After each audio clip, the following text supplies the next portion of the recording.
But each instrument has got its own specific properties or possibilities. Thus, with the body, I, the perceiver, perceives, becomes conscious of objects. With the mind, the feeler, the consciousness functioning in the mind, feels its emotions. The consciousness functioning in the intellect, the thinker, with the intellect, conceives or experiences the realm of thoughts. Thus, yesterday we found BMI are the equipments of experiences. PFT is the experiencer, I, the individuality, the ego, the person, and OETR constitute the total universe, the total field where I, the PFT, gather my experiences from birth to death.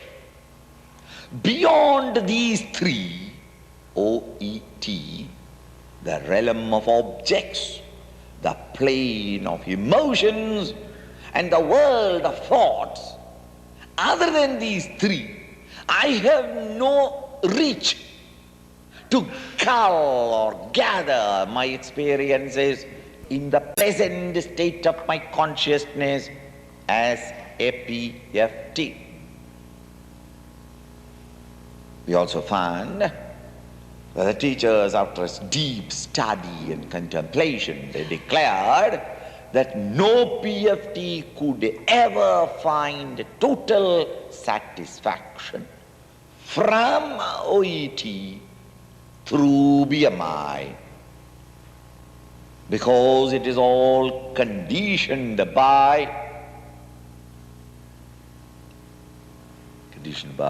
nobody of the old, nobody of the old school, keep quiet, old ancient sages here, keep quiet, we are interested in the new ones.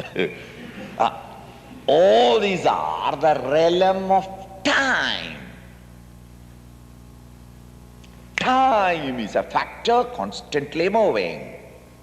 Therefore, everything in time, conditioned in time, must constantly change.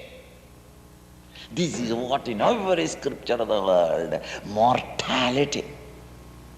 The word used is mortal, perishable, changeable, variable. Nothing is permanent, ephemeral. These are the words used, and we only learn the words and not the contents of it.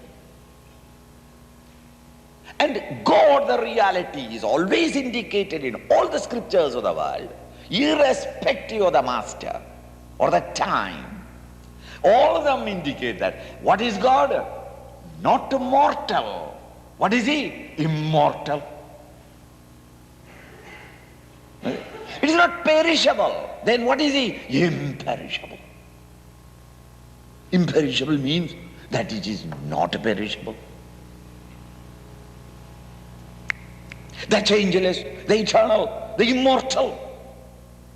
So what is that state? Immortality. And our idea is immortality is a geographical area where we will go. When? After death, when nobody wants you. If there's an immortality, why don't you do it right now? Ready cash, enjoy it right here now. No, after death. So when every religion says immortality, eternity, the changeless, the immutable, the omnipotent, the omniscient, what his meaning is, the PFT, as a PFT at this moment, our experience are all circumscribed by the limitations of the equipments and the limitations of the field. These are valid so long as we are at this level of consciousness as a mere PFT.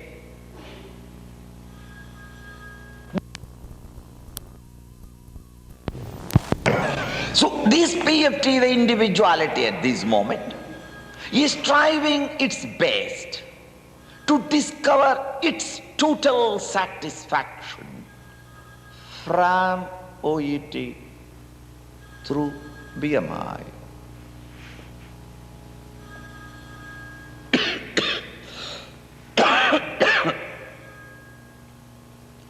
See? Now in this effort, the teacher said, nobody finds complete satisfaction. And we know, yesterday we found that because the equipments are constantly changing and the fields of experience are constantly changing, the PFT should, between these two changing factors, ever buffeted up and down. Now joy, now sorrow. Now one part of my life happy, but the other 2/3 unhappy. Very often it happens. Physically I am all right, Swamiji, but what is it? Emotionally upset, intellectually disillusioned. Or another guy would say, emotionally I am happy. I love her really and she loves me, but unemployed, physically no home, suffering, intellectually I am unhappy, the type of work that I have got. Emotionally, she and me hand in hand, happy. So 1/3 happy, 2/3 unhappy. That I believe in certain ideas for which I am suffering in the jail, maybe. Doesn't matter. The intellectual satisfaction is there, Swamiji. Then I am living my conviction. But physically, emotionally. So at each stage you will find that whether you are on the top of a crest of success or in the hollows of disastrous disappointments, wherever you are in life, one or the other aspect is successful or satisfactory, but the 2/3 are unhappy. Our attempt then all through day and night of our existence, from the birth to death, of everyone, in every field in the world, is to discover a greater happiness.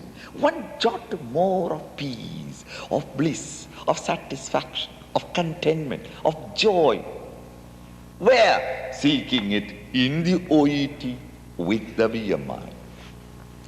In this whirl of change, we are trying to find some stability, some security. So the man who has no child, they want one child. I am happy, okay. Instead of pausing for a moment and knocking at the door of everybody in the neighborhood who have got half a dozen each, and meet Mr. John, next door neighbor, and say, hello John, you have got half a dozen children. How do you think that, you're very, very happy? He says, take a few if you like. I can enough more and spare. You understand? The man is unhappy because he has too many children. Another one place you go, they say that, yes, it's true, but the boys are very difficult to control. If it is only a girl, it would have been wonderful. He is not happy. He thought he will be happy, but when the boy came out, he thought that I am not happy. And why am I not happy? That is because I have no girl. Now those who have got a girl, they want a boy. And when the boy and the girl are there, they want another one more to spare. Step in. And by the time, children are beautiful, but their mother is terrible, unhappy. By the time you try to readjust 3-4 times and replan the life, you are too old to strive. And say, okay, this is all. Swamiji, I am disillusioned in life. Thus every old man, whether he is financially or commercially a success or scientifically success, or all with applauses of the people, or ignored and neglected in one corner. Everyone, deep in his own core, there is that rankling sense of stormy disappointment, ultimately. Thus, it is of the very nature of it. You are searching for peace and satisfaction in a realm where it is not. And in that search, so the teacher said that no single individual has ever in the universe, living in this plane, has ever found complete satisfaction. This sad, melancholy, miserable, tear-laden individuality, you and I, is nothing other than the divine, perfect, blissful reality expressing through BMI. Just as the light is electricity dressed in the bulb, functioning through the bulb, conditioned by the bulb, dressed in the bulb. So electricity dressed in the bulb is light. Light is nothing but electricity masked with the bulb. Picture it. That electrical energy masked in the radio is the sound energy, the expression of electricity. Similarly, the PFT, you, the individual seeker, the essential entity in you, sighing and sobbing, is none other than that what we are seeking, the infinite perfection, masked with your body, mind and intellect, clothed in flesh and mind, flesh and thoughts, let us say. So the infinite consciousness, God, expressing through the limitations of my body, flesh, and my thoughts, is the ugly caricature that is moving about. That is the reason why, when I change the texture and qualities of my thoughts, a diviner play, a more clearer and more beautiful expression of divinity that is already in us can come to express. Okay? When the equipments of body and mind and intellect, the thoughts are changed, the pattern of thoughts have changed, the individual personality changes. So long as I thought that pickpocketing is the noblest profession in life, I as an individual was a criminal, a pickpocketer, let us say. That idea has been changed in my mind. And a new set of values and ideas have been brought into my mind. Don't you think that when that mental thought pattern changes, the personality, the individual that is expressing through every one of us, or through that individual, is totally changing?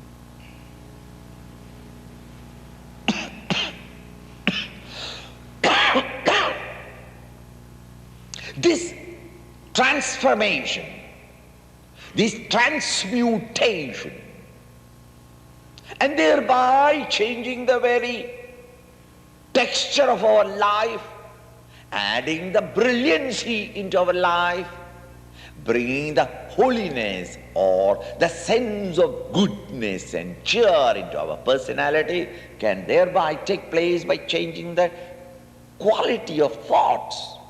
Because the life, the divine, is the same. ever perfect, immaculate, uncontaminated, untouched. But the amount of beauty that comes out in us as a personality, PFT, would depend upon the condition of the BMI. It's everywhere, isn't it? The petrol remaining the same, the performance of the car will depend upon the things under the bonnet. Isn't it? So simple. If the engine is not tuned up properly, you can't complain that my car is always talking because the petrol was bad. The gas remaining the same in all cars, the performance will depend upon the condition of the machine under the bonnet.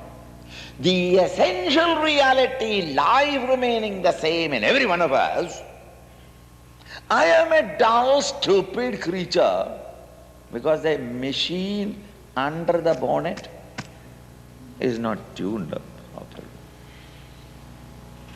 So in case you can open up the bonnet, tune up here, tune up here, and you must know that much.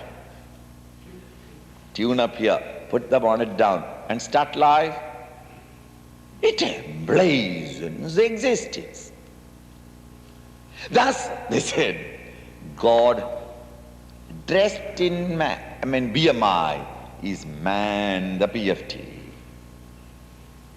So you and I, in order to rediscover and unveil the divinity that is already in us, reach the spiritual essence,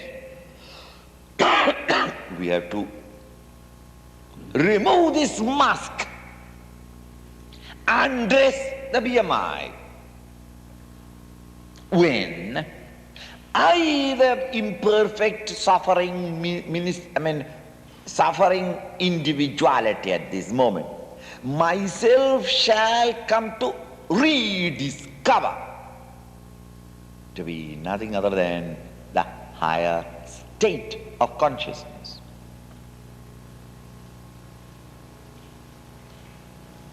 This movement is a movement from one plane of consciousness, our present state of consciousness, into yet another higher plane of consciousness. It is not a movement in time. It is not a movement in space. It is not a movement to Mecca, Medina, or to Jerusalem, or to Kashi, or the Himalayas. It is not a physical movement from one place to another. Nor is it a movement in time. It is a movement vertical, as philosophers generally say. It is not a horizontal movement, but it is a vertical uplifting from one plane of consciousness to another. And in order to communicate to us what it is, they compare it as just as a dreamer you from the dream world wakes up. As a dreamer, to you the dreamer, the dream was very, very real while dreaming.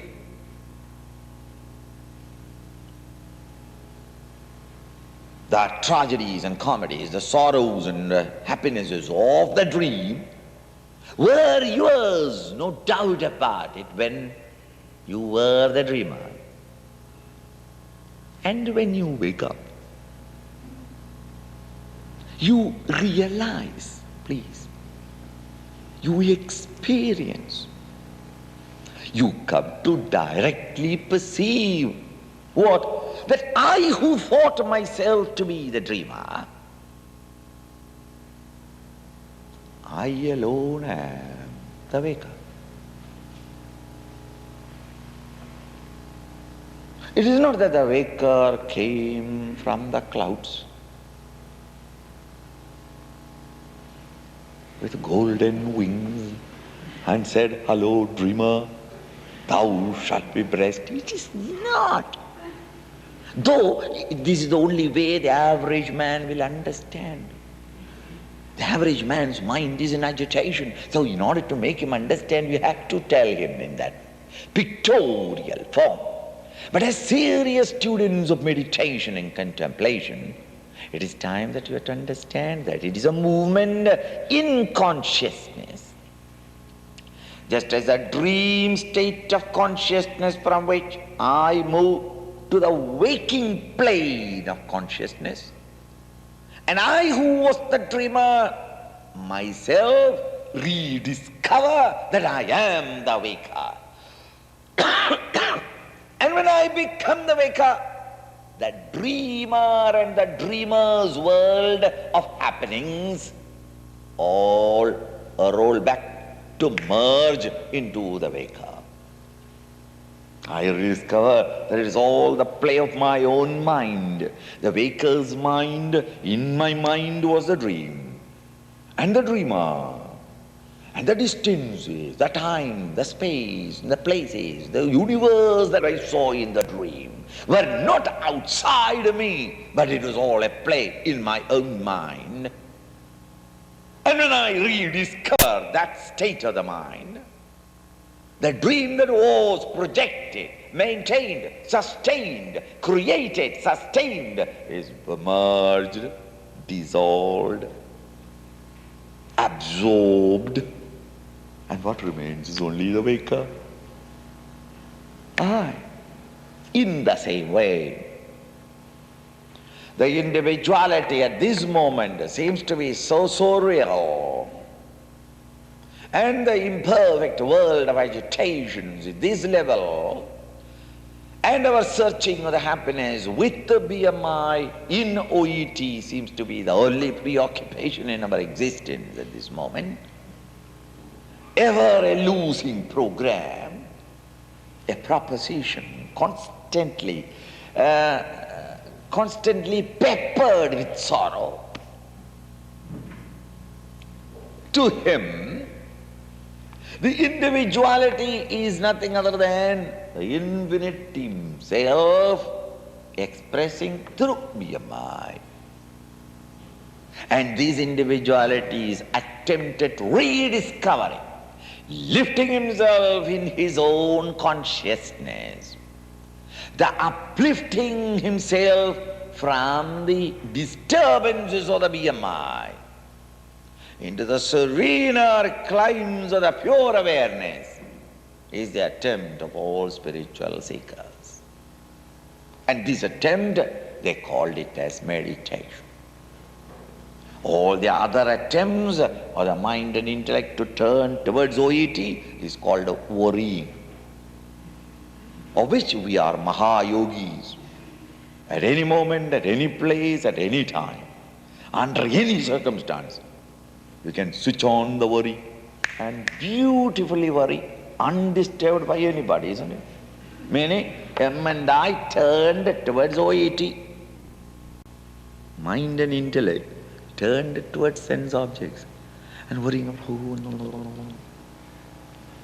any time. But meditation, it's very difficult, Swami. To the true meditator, to turn the mind towards him is as easy as to us to worry about OET.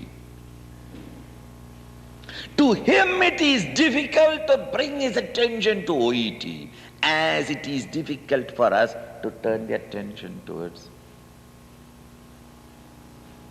It's the direction of our attention. When all this is said, and if I were to leave you 1 or 2 days, which I am not going to do, and if the student contemplates and thinks about what the master said, and that is the process of Vedanta, the Vedantic students in India is not in the habit of worrying what the master has not said, but they generally worry at what the master has said. Here it is not like that. But so far the Swami has not said anything about Kundalini. You know, that warm thing that goes up. Why is it that he has not said anything of Kundalini? See, our worry is what he has not said. And what he has said, he has not understood. Never mind, that he has said. I am pointing out this because, please, the benefit would come only when we put on the mind on the rails of thoughts that the teacher, for the time being, the teacher points out. Then only we can make the pilgrimage. Or else you sit down and collect some more data in a notebook. That is all. Or some more tapes destroyed. You understand? Try. So generally the teachers allow them to think about it. And after some time they come to the conclusion that, hey, if PFT me, this miserable me, is none other than the perfect Lord, then the question comes, what happened to that poor God? Why did he fall into this condition? It's so simple as that. What happened? Just a whim and fancy? How did? Why did? He is so perfect, so divinely sweet, so blissful and all that. Why and how did the guy come to be as miserable as me, to be as me? Even I will not wish another guy my life so miserable as me. Narayana seems to have become this, according to the arguments of the teacher. There is some catch. Why did poor God, my sympathies are with God now. He has come down to this condition of suffering. I thought that till now I was suffering and he is all right. At least he is happy. Now I never knew that he is suffering along with me. You understand that condition?